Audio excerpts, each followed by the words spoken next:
Good morning student. Class 10 विषय हिंदी साहित्य क्षितिज। क्योंकि हिंदी साहित्य के अंतर्गत क्लास 10 में दो बुक हैं, एक का नाम क्षितिज है और एक का नाम कृतिका है। कृतिका में कुछ अलग चैप्टर हैं और क्षितिज में कुछ अलग चैप्टर हैं। आपकी क्लास 10 में आपके विद्यालय में कोर्स बी चल रहा है और उस बी कोर्स के अंतर्गत दो बुक हैं, एक का नाम क्षितिज है और एक का नाम कृतिका है। क्षितिज के अंतर्गत दो भाग हैं, एक गद्य भाग है और एक पद्य भाग है। कृतिका के अंतर्गत एक ही भाग है, गद्य भाग। गद्य और पद्य में क्या अंतर है?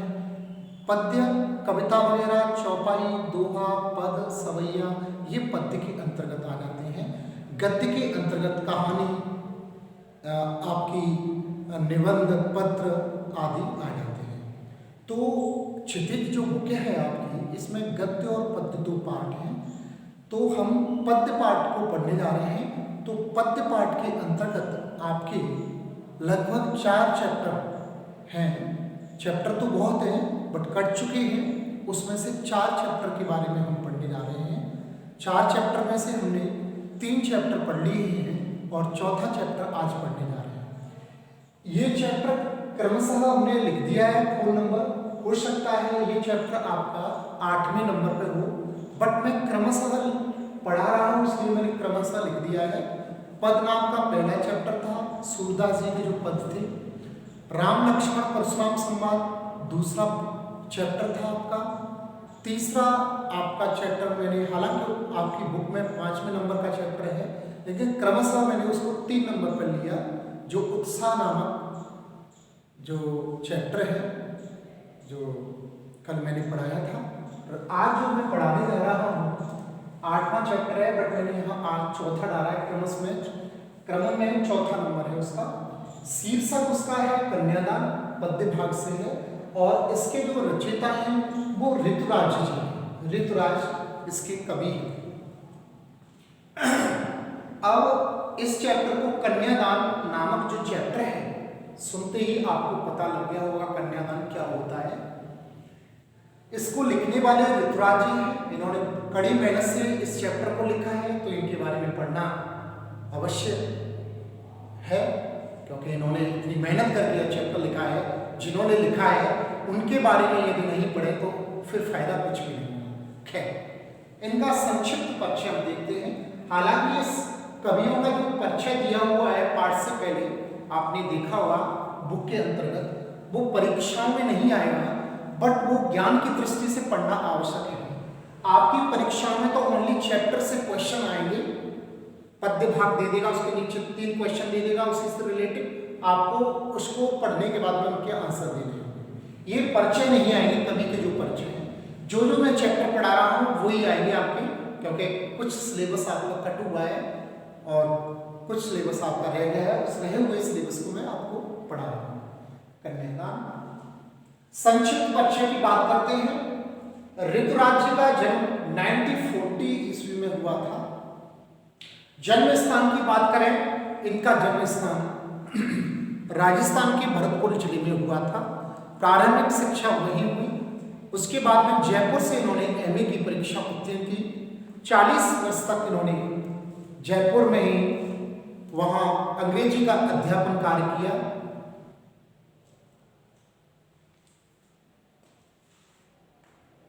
और इनको काफी पुरस्कार मिले हैं, परिमल पुरस्कार, मीरा पुरस्कार आदि। इसके अलावा और भी पुरस्कार हैं। अगर इनकी रचनाओं की बात करें तो रचनाओं में पुल पर पानी, सूरत, निरत, इसके अलावा और भी हैं।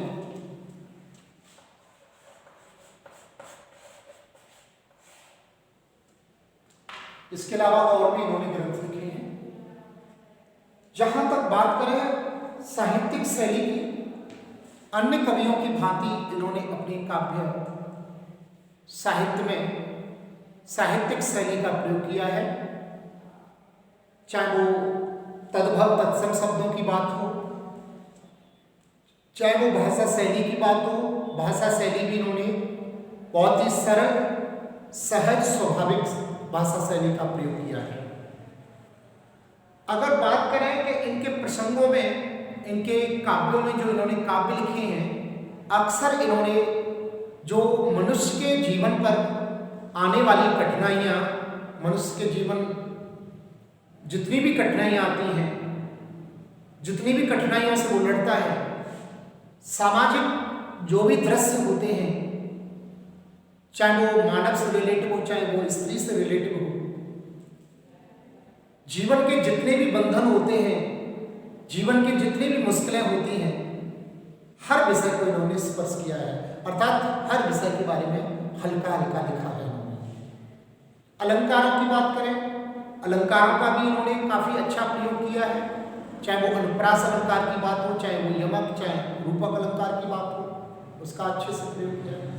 रस की बात करें तो अक्सर इन्होंने करुण रस का प्रयोग किया है। करुण रस क्या होता है आप जानते हो, जिसका स्थायी भाव शोक होता है, दुख होता है, उसका प्रयोग किया है। इसका सबसे जीता जाता उदाहरण कन्यादान है। इनके द्वारा रचित जो चैप्टर है आपके 10th क्लास में, कन्यादान, अर्थात कन्या का दान करना, लड़की का दान करना, बालिका का दान करना। जो माँ बाप की बेटी होती है, एक बेटा होता है, एक बेटी होती है, बेटा बेटी माँ बाप की संतानें होती हैं। तो बेटा के लिए तो वधू आती है घर पर, और बेटी को बाहर भेजा जाता है, अर्थात वर के पास में। तो उसी समय की बात हो रही है इस चैप्टर में, जब कन्या का विवाह होता है, कन्या को दान दिया जाता है माँ बाप के द्वारा। उसका बहुत ही सुंदर दृश्य इसमें प्रदर्शित किया गया है, प्रस्तुत किया गया है ऋतुराज के द्वारा।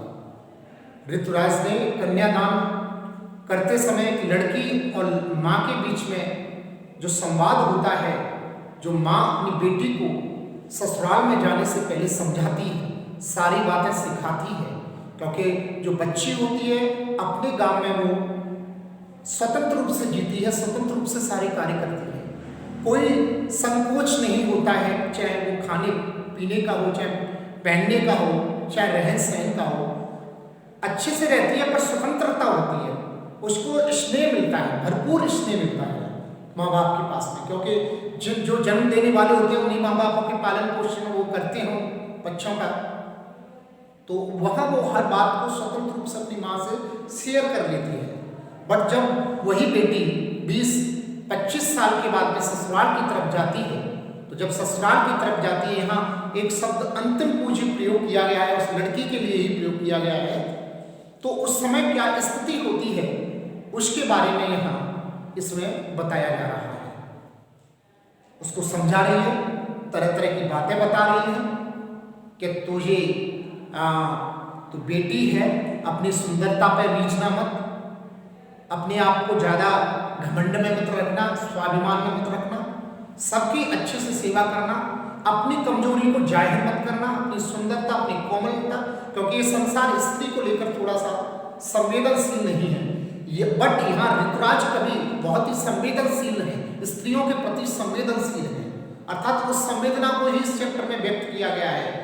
तो वही माँ होती है बेटी की, वह बेटी की माँ जो होती है, माँ बेटी को सिखा रही है, बेटा कि आप ससुराल जा रही हो, ढंग से रहना, अच्छे तरीके से रहना, अपने आप को समझ कर रहना, उसको अच्छी अच्छी बातें सिखा रही है, समझा रही है, और उसके बारे में चर्चा कर रही है।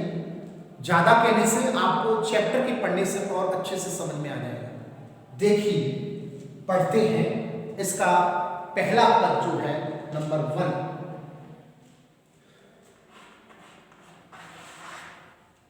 कितना प्रामाणिक था उसका दुख, लड़की को दान में देते वक्त जैसे वही उसकी अंतिम पूंजी। यहां ऋतुराज जी एक मां का स्वरूप प्रस्तुत कर रहे हैं कि कितना प्रामाणिक था उसका दुख। उस मां का जो दुख था वो बहुत ही प्रामाणिक है, प्रमाण है इसका। कोई ऐसी मां नहीं होती है कि जब बेटी को विदा करती तो उसकी आंखों से आंसू ना हो। वो निष्ठुर मां ही होगी, वो निष्ठुर पिता होगा कि बेटी को जब विदा कर रहा होगा उसकी आंखों से आंसू ना निकले। ऐसा हो ही नहीं सकता है, क्योंकि जब दो बिंदु एक होने के बाद में जब दोनों बिछुड़ते हैं तो बिछुड़ते समय जो दर्द होता है, जो टीस उठती है, वे दोनों बिंदुओं के बीच में जो टीस होती है वे वही जानते हैं जिसके अंदर दुख होता है। तो माँ को दुख हो रहा है बेटी को दान में देते वक्त, जिस समय बेटी की शादी होने को होती है उस समय कितना प्रमाणिक था उसका दुख। प्रमाण, ये प्रमाण है पूरे विश्व में कि जब बाप बेटी को या माँ बेटी को जब दूसरे के यहाँ कन्यादान के रूप में कन्या का दान करती है तब उसको बहुत दुख होता है। लड़की को दान में देते वक्त जैसे वही उसकी की, और ऐसा लगता है जब वह माँ अपनी लड़की को देती है जैसे उसकी सर्वस्व, जिंदगी भर की जो उसने जुटाई हुई पूंजी, जिंदगी भर की सुख संपत्ति, वैभव संपदा, जितने भी जो पैसे, खजाना, सब कुछ अपनी लड़की को समझ रही है कि लड़की से बेहतर इस दुनिया में कोई नहीं हो सकता है। तो ये कह रहे हैं कि कितना प्रमाणिक था उसका दुख लड़की को दान में देते वक्त, अर्थात उसका दुख प्रमाणिक था जब वो लड़की को दान में दे रही थी। जब वो माँ लड़की को दान में दे रही थी शादी के लिए, शादी होने के बाद में जब बेटी को भेजा जाता है वर के यहाँ, तो उस समय उसका दुख था, वास्तविक प्रमाणिक था, प्रमाण है उसका, बहुत दुख होता है। ऐसा लग रहा है कि उसकी अंतिम पूंजी हो। यहाँ अंतिम पूंजी जो शब्द प्रयोग किया गया है, यहाँ अंतिम पूंजी लड़की के लिए प्रयोग किया गया है। लड़की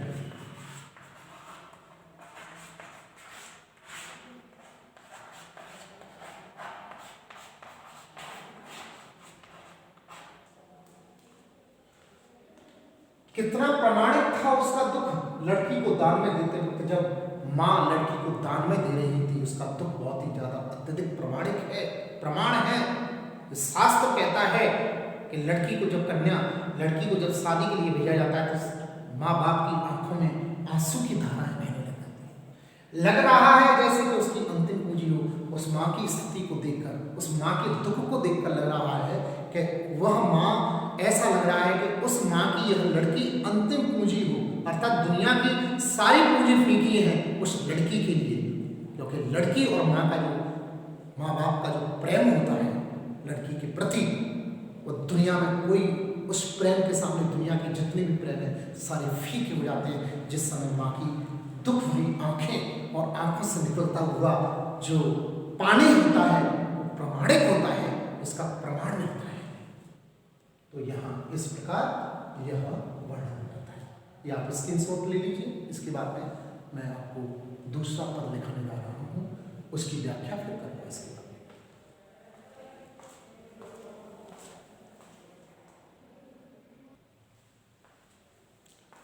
इसके बाद में देखिए पद नंबर 2, पद नंबर 2,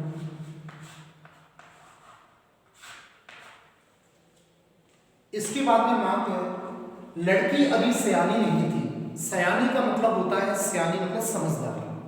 सयानी शब्द का अर्थ होता है समझदार। लड़की अभी सयानी, समझदार, समझदार। लड़की अभी सयानी नहीं थी, अभी इतनी भोली सरल थी। मतलब अभी भोली बहुत सरल थी, अभी उसको ज्ञान नहीं था, अभी उसको समझदारी नहीं थी। वास्तव में समझदारी नहीं होती है, आप जानते हो। लड़की अपने घर पर रहती है तो समझदार नहीं होती है।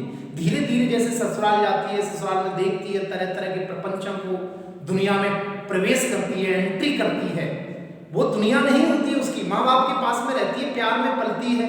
माँ बाप जैसे कह देते, माँ स्वतंत्र रूप से खाती है, माँ बाप की गोद में खेलती है, हंसती है, नाचती है, गाती है, स्वतंत्र रूप से सारे काम करती है। बट जैसे ससुराल जाती है तो ससुराल में उसके ऊपर बंधन हो जाता है। और बंधन किस प्रकार का हो जाता है? पर्दे का लगाना, ऐसे रहना, ऐसे चलना, ऐसे खाना, ऐसे पीना, तरह तरह के झंझट प्रपंच लग जाते हैं वो, और उसके स्वतंत्रता पे अंकुश लग जाता है। तो माँ कह रही है कि लड़की अभी सयानी नहीं थी, अभी समझदार नहीं थी। सयानी का मतलब होता है समझदार। अभी लड़की समझदार नहीं थी, अभी इतनी भोली सरल थी, अभी इतनी सरल और भोली थी। सरल माने बहुत ही सीधी स्वभाव था उसका। भोली माने बहुत ही, जिसको बेचारे को किसी प्रकार का भोला हो, जैसा कह दो वैसा मां करता है। तो वह लड़की जो है, जिसको मां कन्यादान कर रही है, जिसका विवाह कर रही है, वह लड़की अभी समझदार नहीं है, भोली है, सरल है, कि उसे सुख का आभास तो होता था, उसे सुख को तो जानती थी, क्योंकि सुख में पली होती थी। वो माँ बाप के पास में सुख में रहती है, वो स्वतंत्र रूप से रहती है, माँ बाप की यहाँ हंसती है, खेलती है, गाती है, झूमती है, नाचती है, फिरती है, कुछ भी कैसे करती है, तो उसे सुख का आभास तो होता था, सुख को तो जानती थी कि सुख ये होता है, बट लेकिन दुख बांचना नहीं आता था।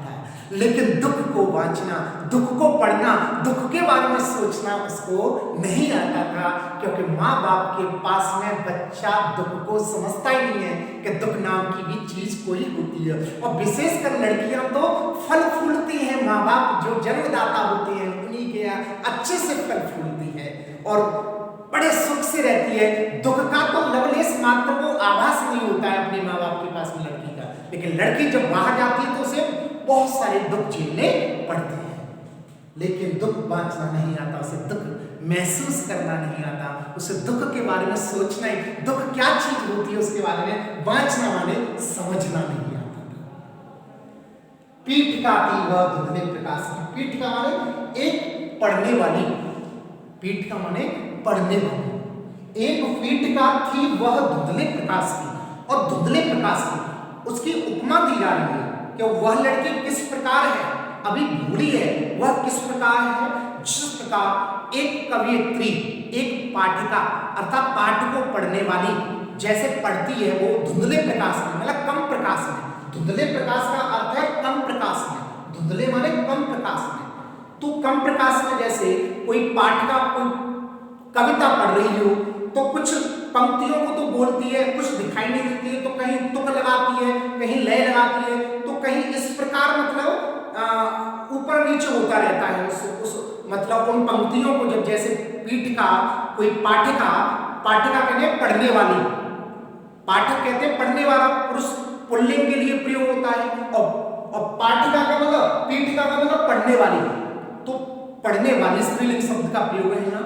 तो जिस प्रकार की पढ़ने वाली जो होती है, जो पढ़ने वाली और वह कविताओं को पढ़ती है, वो भी धुंधले प्रकाश में अर्थात कम प्रकाश में, धुंधले का मतलब कम प्रकाश में, वह कम प्रकाश में उसको पढ़ती है, तो कुछ पंक्तियों को तो पढ़ लेती है, कुछ को नहीं पढ़ पाती है, किसी की तुक लग जाती है, किन्हीं की तुक नहीं लग पाती है। तो इस प्रकार वह भी लड़की है कि दुख को पढ़ना, सुख को तो समझती है कि सुख इसे कहते हैं, दुख को वो समझ इसलिए नहीं पाती है कि उसे अपनी लाइफ में कुंवारी होती है, जब विवाह नहीं होता है, तो वो उन दुखों को क्या करती है, उन सुखों को तो समझ जाती है, दुख के बारे में उसे बिल्कुल नहीं आता है। एक बार और देख लीजिए, लड़की अभी सयानी नहीं थी, लड़की अभी समझदार नहीं थी। सयानी का अर्थ है लड़की अभी सयानी नहीं थी, अर्थात लड़की अभी समझदार नहीं थी।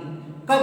कन्यादान देते वक्त, विवाह करते समय। एक माँ के लिए, माँ की करुण पुकार है या करुण रस का प्रयोग किया जा रहा है, माँ की दुख भरी आवाज का प्रयोग किया जा रहा है। यहाँ ऋतुराज जी प्रस्तुत पंक्तियों के माध्यम से क्या कह रहे हैं कि लड़की अभी सयानी नहीं थी, अभी इतनी भोली सरल थी, अभी भोली थी, सरल थी, अभी बहुत कोमल थी, बच्ची तो है, 18 वर्ष तक बच्ची रहती अपने माँ बाप के पास में, कि उसे सुख का आभास होता था, सुख को तो जानती थी वो सुख क्या होता है, क्योंकि माँ बाप के यहाँ सुख ही सुख मिलता है, दुख तो थोड़ा सा भी नहीं मिलता अपने माँ बाप के, लेकिन दुख बांचना नहीं आता। लेकिन दुख को वो समझती नहीं थी, बांचना माने समझना, दुख को नहीं समझती थी। पीठिका थी वह धुंधले प्रकाश की, कुछ तुकों को, कुछ लयबद्ध पंक्तियों को। जिस प्रकार एक पाठिका होती है, पाठिका, जिस प्रकार एक पाठिका माने पढ़ने वाली, पाठक माने पढ़ने वाला पुरुष और पाठिका माने पढ़ने वाली, वह धुंधले प्रकाश की कुछ तुकों को, कुछ जिस प्रकार एक कविता पढ़ती है कोई कवित्री, अर्थात कोई पढ़ने वाली स्त्री कोई जैसे कविता पढ़ती है, या कोई कवित्री या रचयित्री कोई कविता पढ़ती है धुंधले प्रकाश में, कम प्रकाश में, धुंधले प्रकाश का मतलब कम प्रकाश में, कम प्रकाश में जैसे पढ़ती है, तो कुछ पंक्तियां तो उसकी समझ में आ जाती हैं, कुछ पंक्तियां समझ में नहीं आती तो वैसे तुक लगा देती है। तो इसी प्रकार यहाँ लड़की की उपमा एक पाठिका से दी गई है, वो भी कम प्रकाश में पढ़ने वाली पाठिका से दी गई है, जो कम प्रकाश में पढ़ती है, कुछ पंक्तियों को पढ़ लेती है, कुछ को पढ़ नहीं पाती है। इसी प्रकार यहाँ सुख को तो जानती है लड़की के सुख क्या होता है, लेकिन दुख को कभी उसने झेला ही नहीं, समझा ही नहीं, इसलिए दुख को नहीं जानती। यह माँ की एक करुण प्रकार और जो ऋतुराज जी है स्त्रियों के प्रति संवेदनशील है, करुण रस का प्रयोग किया गया है। भाषा शैली की बात करें तो यहाँ भाषा शैली सरल और स्वाभाविक है। अलंकारों की बात करें तो उपमा अलंकार का प्रयोग हुआ है, एक वस्तु की दूसरे से तुलना की गई है, अर्थात यहाँ लड़की को भोली भाली, सरल भोली भाली लड़की को एक कम प्रकाश में पढ़ने वाली पाठिका की तरह, कवित्री की तरह यहाँ बता गया है। तो यहाँ एक लड़की का विवाह के बारे में, जब विवाह करते समय जो एक माँ की स्थिति होती है और माँ अपनी बेटी के बारे में बता रही है कि मेरी बेटी अभी ऐसी ही है, कन्यादान करने से पहले उसे कन्यादान करना पड़ रहा है, उसे अंतिम पूंजी बता रही है अपनी उस लड़की को।